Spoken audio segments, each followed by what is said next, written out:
마태복음 4장 11절에서 17절 말씀. 예수께서 요한이 잡혔음을 들으시고 갈릴리로 물러가셨다가 나사렛을 떠나 스불론과 납달리 지경 해변에 있는 가버나움에 가서 사시니 이는 선지자 이사야를 통하여 하신 말씀을 이루려 하심이라. 일러스되 스불론 땅과 납달리 땅과 요단강 저편 해변 길과 이방의 갈릴리여, 흑암에 앉은 백성이 큰 빛을 보았고 사망의 땅과 그늘에 앉은 자들에게 빛이 비치었도다 하였느니라. 이때부터 예수께서 비로소 전파하여 이르시되 회개하라, 천국이 가까이 왔느니라 하시더라. 아멘. 지난주까지 3주간에 걸쳐서 우리 그리스도인이 삶 속에서 가져야 될, 항상 잊지 말아야 할 세 가지 자세에 대해서 말씀을 나눴었습니다.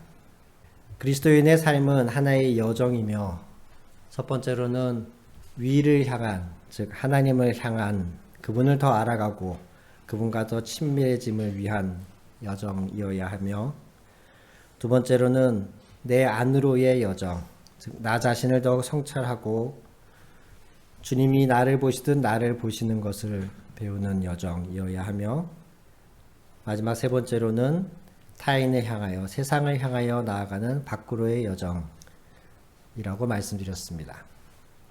우리가 교회에 와서 예배하고 기도하고 말씀을 듣는 중에는 말할 것도 없고, 가족들과 함께하는 자리, 즉 가정에서 아니면 출근해서 직장 동료들과 함께 있는 맡겨진 업무를 하는 자리에서조차도 우리는 항상 이 세 가지 여정 중에 있음을 잊지 말아야 합니다.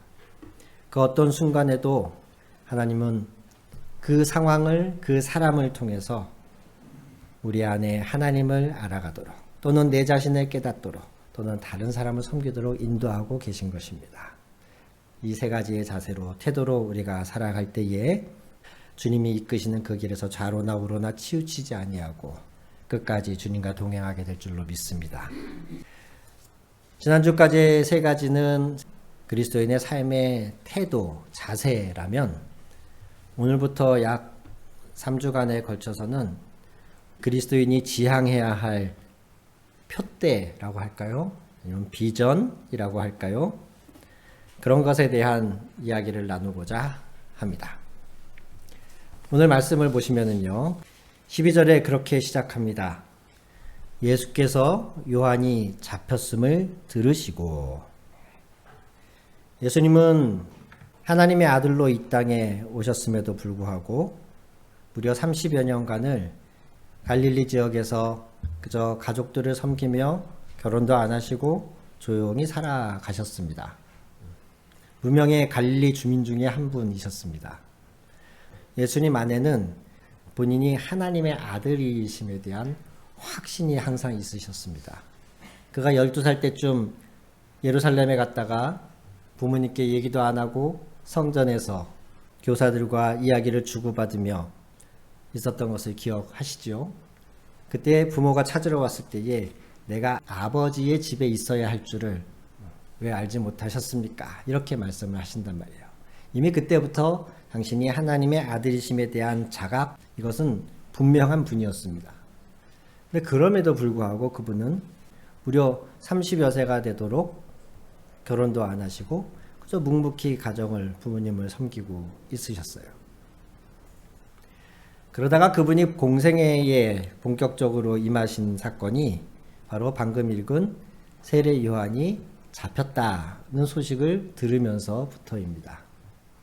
이 말씀은 곧 영국으로 치면 장면이 전환되는 것을 말합니다. 직전까지는 세례 요한이 주인공이었어요. 세례 요한이 광야에서 외치면서 사람들의 이목을 끌었고 회개의 세례를 선포했습니다. 사람들이 세례 요한에게 몰려들었어요. 그런데 그가 잡히면서, 옥에 갇히면서 더 이상 활동하게 될 수 없게 된 그 시점을 예수님은 이제 당신이 나서셔야 될 타이밍으로 이해하신 것이에요. 그때부터 예수님이 본격적인 활동을 시작하시는데, 이 예수님의 공생애의 등장을 13절에서 15절 사이에 무엇이라고 이야기하냐면 구약의 한 예언이 이루어진 것이다, 이렇게 선언하고 있습니다. 먼저는 예수님이 나사렛을 떠나 스불론과 납달리 지경, 즉 가버나움 지역에 거하신 것에서부터 시작합니다. 그것이 우연이 아니고 하나님의 과거에 선포됐던 말씀을 이루는 것이다.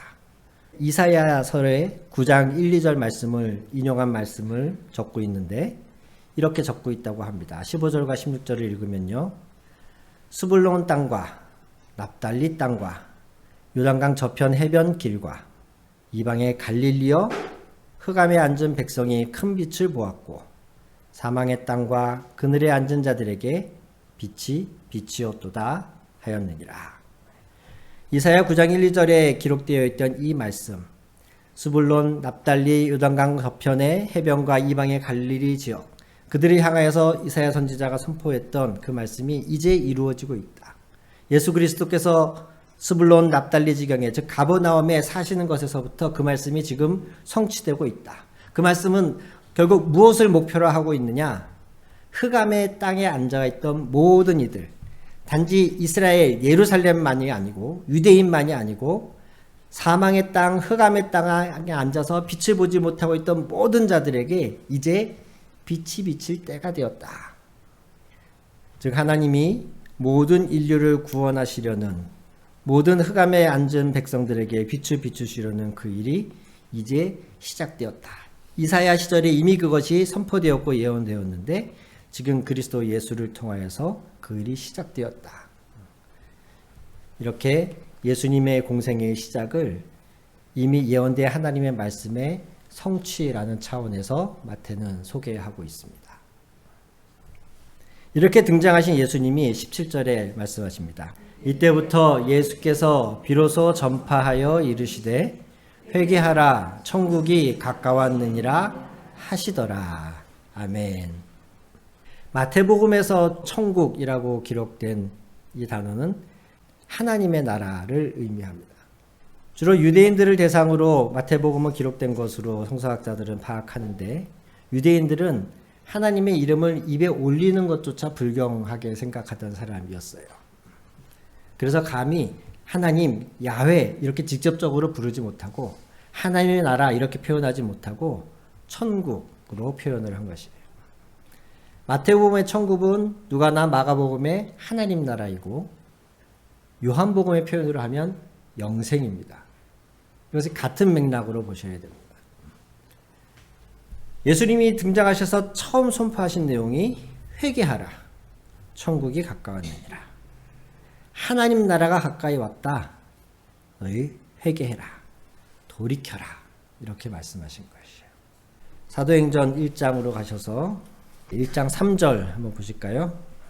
그가 고난 받으신 후에 또한 그들에게 확실한 많은 증거로 친히 살아계심을 나타내사 40일 동안 그들에게 보이시며 하나님 나라의 일을 말씀하시니라. 예수님이 죽으시고 부활하신 이후에 약 40일간을 제자들과 함께 했다고 성경은 기록하고 있는데 그 계시는 동안에 주로 이야기하신 내용이 하나님 나라였습니다. 공생애의 첫 메시지가 하나님 나라가 가까이 왔다. 천국이 가까이 왔다. 그 천국에 들어갈 수 있도록 너희가 돌이켜라. 이것이 예수님의 첫 메시지였는데 마지막에 정말 얼마 남지 않은 시간 동안 부활한 이후에 제자들과 함께 보내시는 동안에도 그분의 메시지의 핵심은 하나님 나라였다고 성경은 적고 있습니다. 마태복음으로 다시 한번 와보시면은요, 거기에 우리가 잘 아는 주기도문이 있습니다. 마태복음 6장 9절에서 13절입니다. 그러므로 너희는 이렇게 기도하라. 하늘에 계신 우리 아버지여, 이름이 거룩히 여김을 받으시오며 뜻이 하늘에서 이루어진 것 같이 땅에서도 이루어지이다. 오늘 우리에게 일용할 양식을 주시옵고 우리가 우리에게 죄 지은 자를 사하여 준 것 같이 우리 죄를 사하여 주시옵고 우리를 시험에 들게 하지 마시옵고 다만 악에서 구하시옵소서. 나라와 권세와 영광이 아버지께 영원히 있사옵나이다. 아멘. 전에 한번 설교 중에 그런 말씀 드린 적이 있는데요. 성서에는 현재 우리가 일상적으로 쓰지 않는 몇 가지의 독특한 문법적 구조가 있다고 말씀드렸었습니다. 마태복음 5, 6, 7장 사이에 우리가 산상수훈으로 알고 있는 이 내용의 한 가운데 부분이 지금 읽은 예수님의 기도문입니다. 어떤 내용의 한 가운데 있다는 것은 이들의 문법 구조 안에서 중요한 주제를 담고 있다는 의미입니다.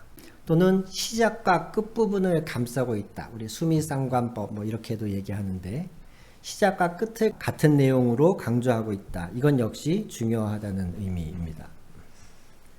산상수훈의 한 가운데에 예수님의 기도문을 위치해 놓고 또 그 기도문 가운데에서도 하나님의 나라가 오실 것에 대하여서 예수님은 강조하고 계십니다.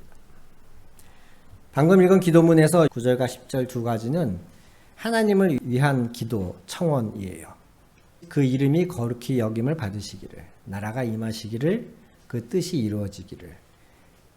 주기도문의 전반부는 하나님을 위한 기도예요. 마치 십계명이 하나님에 대한 계명과 인간에게 대한 계명으로 나눠지는 것처럼 주기도문 역시 앞부분은 하나님을 위한 기도이고 뒷부분에 일용할 양식을 주시옵고 부터가 우리들을 위한 기도입니다. 그런데 이 앞부분 9절과 10절에 있는 내용은 사실 세 가지의 기도라기보다는 하나님 나라가 임하게 하시오며가 중심된 기도의 청원입니다. 처음에 나오는 아버지의 이름이 거룩히 여김을 받으시오며 이 부분은 기도라기보다는 기도문에서 의례의 유대인들이 첫 시작을 알리는 하나님을 향한 찬송에 가까워요. 하나님 그 이름이 영광을 받으시옵소서. 이렇게 기도를 여는 거예요. 유대인들은 습관적으로 일상적으로. 이렇게 기도를 시작하고 그 다음에 하나님 나라가 임하게 하소서라고 기도를 하고 누가복음의 주기도문은 여기까지밖에 없습니다. 세 번째 그 뜻이 이 땅에도 이루어지게 하소서라는 부분이 누가복음에는 기록되어 있지 않습니다. 이러한 누가복음과 마태복음의 주기도문을 비교해 보았을 때 또 우리를 위한 기도문과는 달리 9절과 10절에 나오는 기도문 사이에는 특별한 접속사로 연결되어지지 않고 서로가 의미가 통하고 있다는 것을 봤을 때 또한 나라가 임하게 하소서라는 내용과 기도와 뜻이 하늘에서 이루어진 것 같이 땅에서도 이루어지리다 라는 내용이 사실 같은 내용의 기도라는 것으로 보았을 때 하나님을 위한 청원의 핵심은 하나님 그 나라가 임하게 하소서 이렇게 압축할 수가 있습니다. 산상수훈의 가운데 부분에 놓인 핵심이 주기도문인데 주기도문에서 하나님을 향한 청원의 핵심이 하나님 나라가 임하게 하소서라는 것이에요. 예수님의 공생애의 시작과 끝이 하나님의 나라로 묶여 있고 예수님이 알려주신 사실 산상수훈 전체가 하나님 나라에서의 그 백성된 사람들의 삶을 가르치고 계신 것이죠. 근데 그 하나님 나라 백성으로서의 삶의 핵심이 주기도문이고 그 주기도문에서 하나님 나라가 임하게 하소서 이것을 핵심적으로 기도하고 있다면 지금까지 쭉 나눈 말씀을 요약하고 압축하자면 예수님이 이 땅에 오셔서 공생의 기간 동안 전하신 메시지의 핵심은 하나님 나라라는 것입니다. 우리는 주로 그렇게 전도를 합니다. 예수님 믿고 구원받으세요. 예수님 믿고 구원받으세요. 그것이 분명히 맞는 말이고 그것을 통해서 많은 사람들이 교회로 오게 됩니다. 그러나 이것이 우리가 알고 있는 복음의 전부는 아닙니다. 심지어는 예수님 믿고 구원받으세요 라는 말의 의미를 사람들이 자의적으로 해석하고 또 오랜 시간 조금씩 이렇게 오용되고 변질되면서 예수님 믿고 구원받는다라는 말을 예수님 믿으면 이 땅에서도 건강하고 하는 일이 잘 되다가 죽어서도 천국 갑니다. 거의 이렇게 알고 있죠. 예수님 믿으면 모든 문제가 해결되고 이 땅에서 잘 살다가 죽어서도 지옥 가지 않고 천국 갑니다. 예수님 믿고 구원받으세요라는 말을 거의 그렇게 해석합니다. 분명히 틀린 말은 아닌데, 잘못된 말은 아닌데, 그것이 복음의 전체 의미를 담고 있지는 않다는 것이 문제예요. 많은 사람들이 세파에 찌든 마음을 위로받고 싶어서 교회에 옵니다. 우리가 찬송 중에 때로는 가슴이 따뜻해지고 뭔가 하나님의 돌보심을 경험하는 그런 순간들이 예배 때 있지 않습니까? 어떤 말씀이 지쳐서 쓰러져 가던 나에게 큰 위로가 되는 그런 경험들이 예배 때 있습니다. 그런 것들을 찾아서 교회를 옵니다. 어떤 사람은 단순히 죽음 이후의 두려움 때문에, 죽음 이후에 자신이 어떻게 될 것인가, 이런 막연한 불안과 두려움 때문에 지옥을 피하려고 마치 보험을 들듯이 교회를 오는 사람도 있습니다.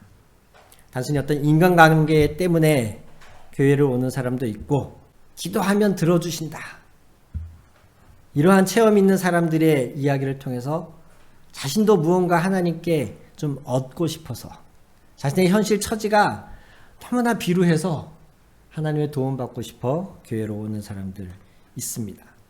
다 시작은 그렇게 합니다. 다 맞고 좋습니다. 그런데 아까도 말씀드렸듯이 구원받는다라는 말의 의미가 단순히 이 땅에서 잘 살다가 죽어서 천국 갑니다, 그 의미가 아니듯이, 교회를 오는 의미, 우리가 신앙생활을 하는 목적 역시도 그저 잠시 잠깐의 마음의 위로나 우리의 필요를 채우는 것, 그것은 이 풍성한 그리스도인의 삶의 지극히 작은 일부분이라는 것입니다. 이 사회를 걱정하고 사회를 위해서 기도해야 되는 존재가 교회인데, 언제부턴가 반대로 사회가 교회를 걱정합니다. 어떤 교회들의 내부적인 문제나 좋지 않은 사건들이 매스컴에 오르내릴 때면 저도 종종 그런 얘기를 들어요. 제가 주민자치에 활동하고 하면서 이 지역의 지역 주민들하고도 제가 교류가 있다 보니까 어떤 그런 우리 교회 입장에서 봤을 때 사실 좀 대형 사고죠. 교회들이 큰 문제가 있다는 것이 매스컴에 나오면 저를 만난 지역 주민들이 그렇게 얘기합니다. 목사님 어떻게 해요? 그 교회 어떻게 해요? 그 교회 담임 목사님이 뭐 했다면서요? 그 교회 어떻게 해요? 이러면서 되게 안쓰러워하고 되게 걱정을 해줍니다. 교회에 대해서. 제가 이게 목사니까 뭔가 제 편을 들어주는 거겠죠. 근데 이게 정상입니까? 제가 청년 시절에 청년부에 부장이 있으면 그 밑에 부감이라는 직분이 있었어요. 새로 청년 부감이 되신 분이 예수님 믿은 지 몇 년 안 되신 분이셨어요. 원래는 불교에 다니셨다가 회심하신 지 한 4, 5년 되셨다 그래요. 그분이 성경에 대해서 아는 건 별로 없고, 그렇지만 그냥 우리 청년 입장에서 그분을 보는 것만으로도 은혜가 됐었어요. 이분이 교회에 오셔서 너무나 해맑게 늘 웃으시면서 자기는 예수님을 알게 되고 신앙생활을 하게 돼서 얼마나 기쁜지 모르겠다고, 내가 하루라도 더 빨리 신앙을 가졌으면 좋았을 텐데, 이런 이야기를 입에 달고 사시던 분이었어요. 그러면서 청년 시절부터 예수님 믿고 신앙생활하는 우리를 굉장히 부러워하시고, 요만큼 작은 거 하나라도 우리를 위해서 더 해주고 싶으셔가지고 이렇게 열심을 내시던 분이셨는데, 제가 이제 교회를 옮기고 나중에 이제 신학을 하고 목회의 길을 들어서고 하다 보니 서로 만날 일이 없다가 한 15년, 20년까지는 아니었던 것 같고 한 15년도 더 된 시간이 흐른 뒤에 그분을 우연히 만날 기회가 있었거든요. 얼굴이 너무 상해 있으신 거예요. 근데 제가 좀 들어서 아는 건 있었어요. 그 교회가, 제가 원래 청년 시절 보내던 그 교회가 상당히 오랜 기간 동안 담임 목사님과 장로와 또 장로들도 장로들 사이에 어떤 문제 때문에 서로 고소하고 고발하고 굉장히 복잡하게 얽힌 문제로 교회가 굉장히 다툼이 많고 사람들이 찢어져 있다는 얘기를 저도 알고 있었거든요.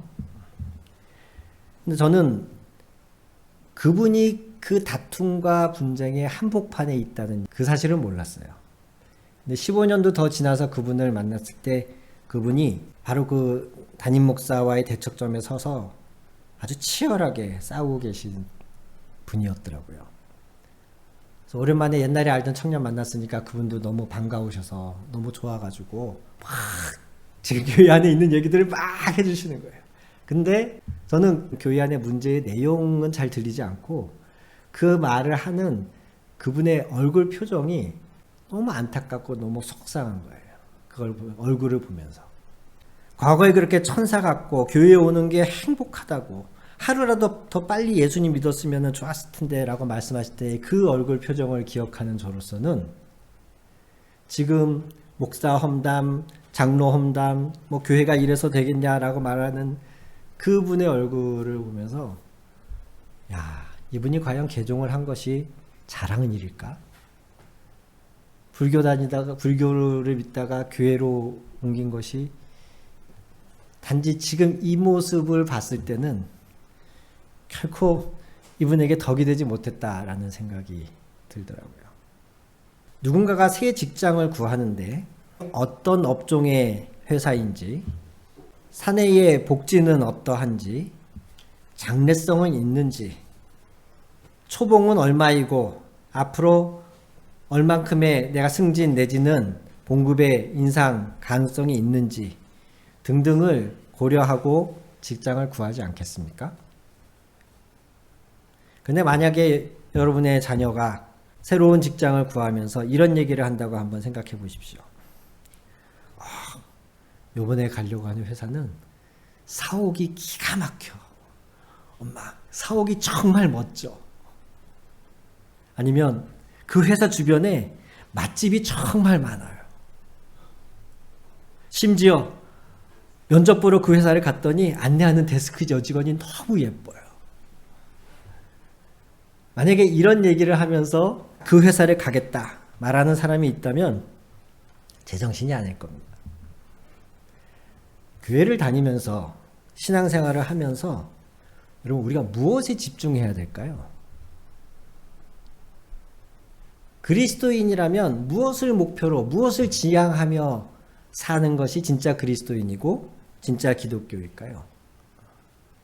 그 교회는 문학 프로그램이 너무 많아. 너무 다양해. 지역 주민들한테 무료로 또는 아주 저렴한 가격으로 다양한 문화 강좌들이 열려. 너무 좋아. 그런 문화 프로그램을 하는 것이 잘못됐다거나 나쁘다는 것이 아니고, 여러분 제 말을 오해하지 않으시는 줄 믿습니다. 그걸 하는 거 얼마든지 하면 좋습니다. 해야죠. 할 수 있으면. 하지만 제가 말씀드리는 요지는 회사의 안내데스크의 여직원이 예쁜 것과 그 회사가 다닐 만한 가치가 있는 회사냐 하는 것은 별개의 문제라는 것이죠. 다양한 문화 프로그램을 저렴하게 지역에 공급하고 있는 교회가 진정한 가치, 정말 중요한 가치를 추구하는 교회냐? 이건 장담할 수 없다는 것을 드리려는 말씀입니다. 그 교회의 건물이 너무 멋있고 너무 웅장해. 이건 역시 그 교회가 정말 복음의 핵심 가치를 쫓는 교회이냐 아니냐에 대한 답을 주는 것은 아닙니다. 그 교회의 지역사회의 유지들 내지는 고위공직자나 유명한 사람들 또는 유명한 사업가들이 많이 다녀. 연예인들이 많이 다녀. 이건 역시 좋은 것이지만 그 교회가 정말 복음의 중심에 서 있는 교회냐를 묻는 질문에 답을 줄 수 있는 건 아니라는 거예요. 예수님이 전하신 단순히 입으로가 아니고 온 삶으로 그분이 우리에게 전해주신 메시지, 그 복음의 핵심은요, 하나님 나라였습니다. 하나님 나라. 날 믿으면 이 땅에서 평안하고 문제 해결되다가 죽어서 하늘 나라에 갈 것이다. 이게 예수님이 전한 복음의 핵심이 아니었어요. 그건 복음의 핵심을 향해서 우리가 가다 보면 하나님이 은혜로 주셔서 선물처럼 주셔서 누리는 것들이지 그것이 복음의 목적도 아니고요. 핵심도 아닙니다. 예수님은 하나님 나라가 왔다.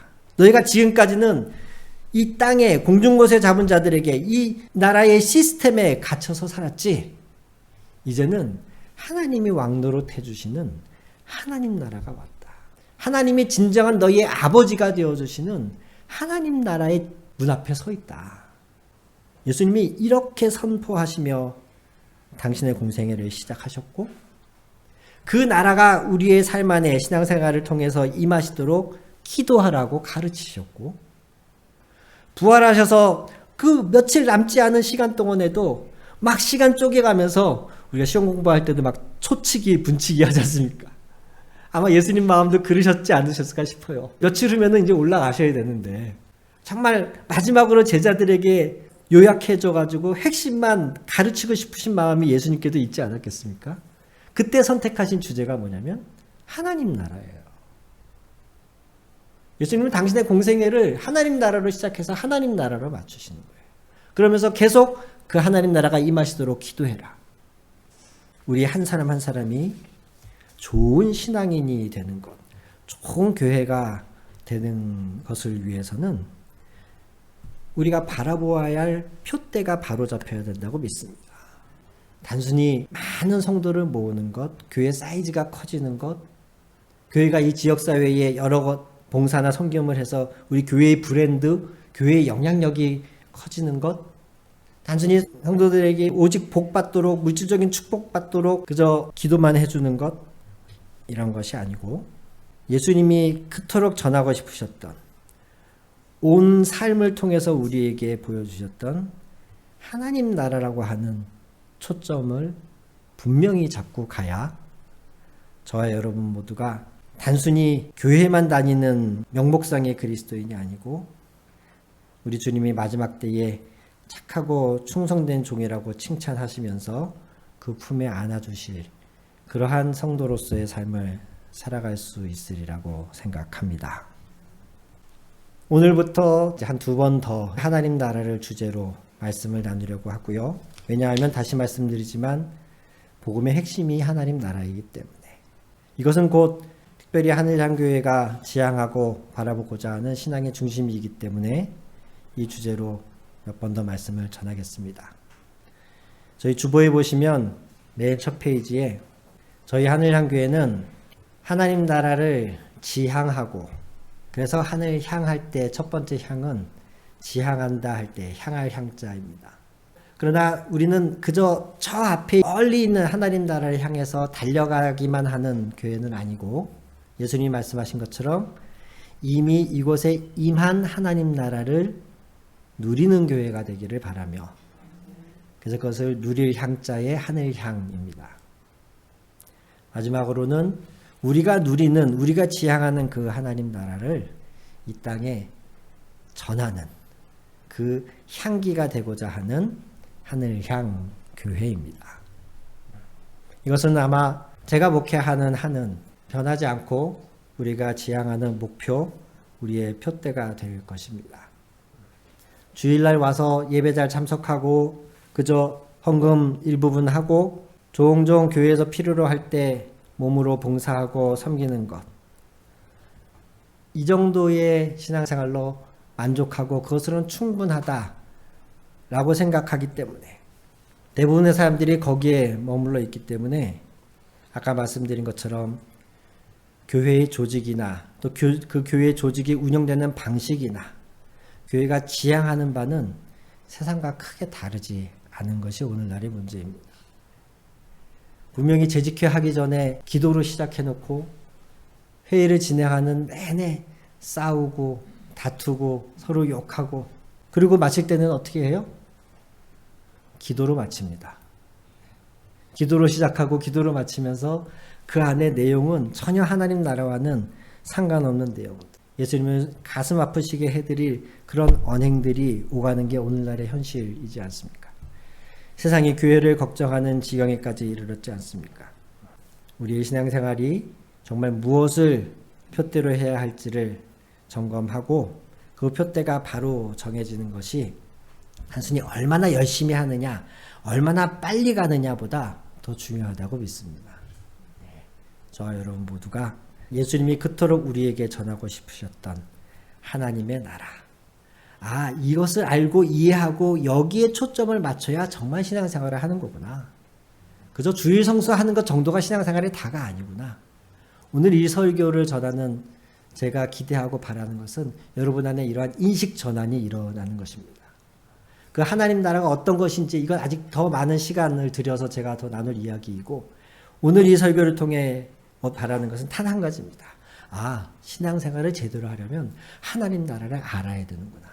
하나님 나라를 지향해야 되는구나. 헌금과 주일 성수 정도가 다가 아니구나. 소그룹 모임 정도가 다가 아니구나. 이것을 우리 안에 각성하고 우리 안에 새기고 다시금 주님을 붙잡고 나아가는 우리 하늘향교회가 되기를 간절히 소망해 봅니다. 아멘. 우리 기도하시겠습니다.